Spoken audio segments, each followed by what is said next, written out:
Hi friends, welcome to Vidya's cook book. எல்லாரும் எப்படி இருக்கீங்க? நல்லா இருக்கீங்களா? போன வீடியோலாம் பார்த்துருந்தீங்களா? பிடிச்சிருந்ததா? இன்னைக்கு நம்ம பண்ண போறது பாவ் பாஜி கிரேவி. அதோட பாவை எப்படி சர்வ் பண்ணுதுன்ட்டும் காமிப்போம். வாங்க பண்றது எப்படின்னு பார்க்கலாம். வாங்க நம்ம பாவ் பாஜி பண்றது எப்படின்னு பார்க்கலாம். முதல்ல நம்ம வேக வைக்கிறதுக்கு 2 உருளைக்கிழங்க இது மாதிரி தோல் சீவி நெருக்கி வச்சிருக்கேன். 2 கேரட்டு, ஒரு புடிச்ச பொடி பட்டாணி, ஒரு சின்ன பவுல் காலிஃப்ளவர். நம்ம முதல்ல இதை வேக வச்சுக்கலாம். இதை வேக வச்ச அப்புறம் நான் மற்ற பொருளை காட்டுறேன். ஒரு குக்கர்ல பட்டாணி, காலிஃப்ளவர், உருளைக்கிழங்கு, அப்புறம் கேரட்.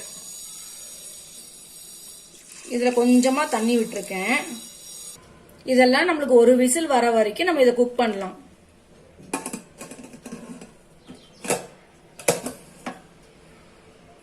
நம்மளுக்கு குக் பண்றதுக்கு ஒரு விசில் வந்தா போறோம். வெஜிடபிள் அந்த அளவு குக் ஆனா போறோம்.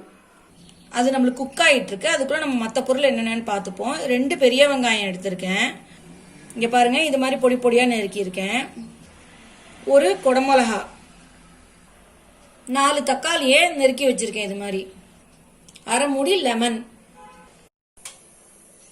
அரை டீஸ்பூன் மஞ்சள் பொடி, அரை டீஸ்பூன் கரம் மசாலா, அரை டீஸ்பூன் சிகப்பு மிளகாய் தூள், அரை டீஸ்பூன் தனியா தூள், 1 டேபிள் ஸ்பூன் பாவ் பாஜி மசாலா, அரை டீஸ்பூன் ஜீரா தூள், தாளிக்கிறதுக்கு அரை டீஸ்பூன் ஜீரகம், கொத்தமல்லி நம்மளுக்கு கொஞ்சோண்டு, உப்பு தேவையான அளவு, நம்மளுக்கு வெண்ணெய் இல்லாட்டி நெய் 3லேருந்து 4 டேபிள் ஸ்பூன் வரைக்கும் ஆகும். வாங்க நம்ம ப்ரிப்பேர் பண்றது எப்படின்னு பார்க்கலாம். தவா நல்லா சூடேறின உடனே நான் கொஞ்சம் வெண்ணெயை போட்டிருக்கேன். இதுல கொஞ்சம் ஜீரகம், நான் ஒரு பாதி ஆனியனை இதுல போடுறேன். இவ்வளவு எடுத்து வச்சுட்டா போதும். கொஞ்சம் இப்படி வதக்கிக்கலாம். குடமிளகா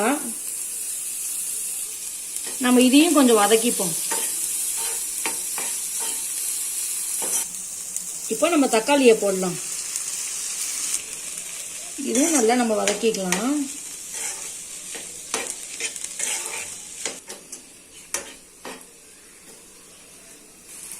இந்த அளவுக்கு வதங்கின உடனே இந்த ஸ்டேஜ்ல நம்ம வேக வச்ச காய்கறியை போடலாம். இங்க பாருங்க, நம்ம வேக வச்சது நல்லா வெந்துருத்து. நான் இந்த காயெல்லாம் இதுல போடுறேன்.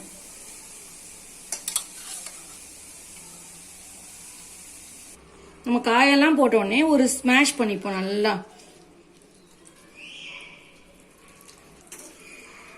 நம்ம இதெல்லாம் கொஞ்சம் ஒரு நிமிஷத்துக்கு நல்லா வதக்கிப்போம் ஒட்டுக்க. இங்க பாருங்க, இது என்ன பண்ணணும், இப்படி கொஞ்சம் சைட்ல இப்படி சேர்த்து வச்சுப்போம்.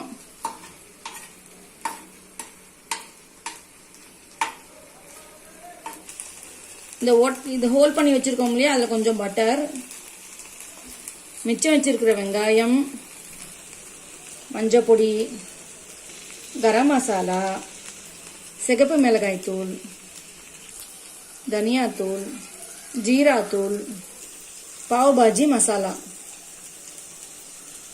பாஜிக்கு தேவையான அளவு உப்பு. இதை நல்லா இப்படி மிக்ஸ் பண்ணிப்போம்.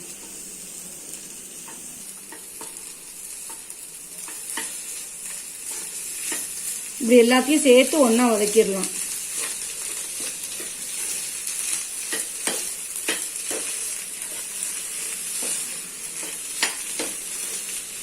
இதுல நான் கொஞ்சம் வாட்டர் ஊத்திக்கிறேன், தண்ணி. இது நல்லா மிக்ஸ் பண்ணிப்போம். நம்ம திருப்பியும் நம்ம இதாட்டி நல்லா மேஷ் பண்ணி விடுவோம் நல்லா. நீங்க எப்பவுமே கடையில சாப்பிட்டா இது செக்கச்செவேன்னு இருக்கும். ஏன்னா அது ஃபுட் கலர் போட்டது. நாம ஃபுட் கலர் போடாம வீட்டுல பண்ணதுனால இது கொஞ்சம் கலர் கம்மியா தான் இருக்கும். உங்களுக்கு அந்த மாதிரி கலர் வேணும் அப்படின்னா நீங்க கொஞ்சம் ஃபுட் கலரு இந்த ஸ்டேஜ்ல சேர்த்துக்கோங்க. நம்ம இந்த ஸ்டேஜ்ல கொஞ்சம் கொத்தமல்லி தூவி இறக்கிடலாம். இங்க பாருங்க, நல்லா ஆயிடுத்து பத்தியலா. நம்ம இப்ப இறக்க போறதுக்கு முன்னாடி லெமனை விட்டாச்சு. நல்லா மிக்ஸ் ஆனோடனே சுவிட்ச் ஆஃப் பண்ணிடுறேன். அவ்வளோதான், முடிஞ்சிருச்சு நம்மளுக்கு. வாங்க நம்ம இப்போ எப்படி சர்வ் பண்ணுறதுன்னு பார்க்கலாம். இப்படி கொஞ்சம் கட் பண்ணிக்கோங்க. இதை பேனை ஹீட் பண்ணியிருக்கேன். கொஞ்சம் பட்டர், இதில் கரம் மசாலாவும் ரெட் சில்லி பவுடரும் கொஞ்சம் கொஞ்சம் நல்லா மிக்ஸ் பண்ணிப்போம். இப்படி இதை இப்படி போட்டு நல்லா பிரட்டிடுவோம்.